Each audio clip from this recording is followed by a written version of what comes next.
င်ချီကပြင်းလိုက်တာစွမ်းခံပြန်တောင်းမမီခြင်းဘူး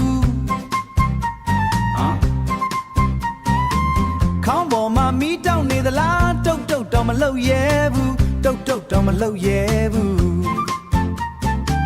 ဘိုးအေးတို့ရေတွင်းသားမှာဝိုင်းဖွဲပြီးတော့ငိုင်းလို့ရေကန်တဲ့ခုံချခြင်းပေမဲ့ရေကလဲခမ်းလို့ခြောက်လို့ဗျာပူလိုက်တာဗျာပူလိုက်တာဗျာရက်တောင်လေးခတ်လိုက်ပေမဲ့လေဘူးတွေပဲတိုးဝင်လာအင်ချီကချွေးတွေဆိုလို့ရေကျိုးလည်းမထူပါဘူးဗျာ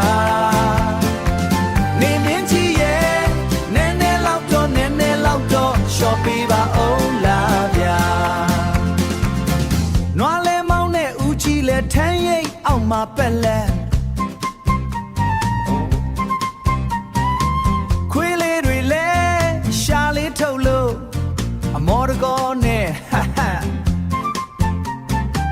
မိကလည်းမလာပြန်ဘူးဖုံးလေးတောင်အားမရှိတော့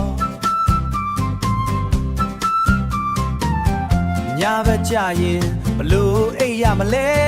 စဉ်းစားရင်နဲ့ခေါင်းကိုမူတပြေခက်လေးနဲ့ရေပပေးမလားအတာတင်ကြံပြန်ခေါ်ခြင်းနဲ့ရေခဲမုံဒီလာမလားလို့လမ်းထိပ်ကိုမျောနေတယ်ဖုံနှလုံးလုံးနဲ့တော်လန်းလေးမှာအပူရှိန်ကတက်လို့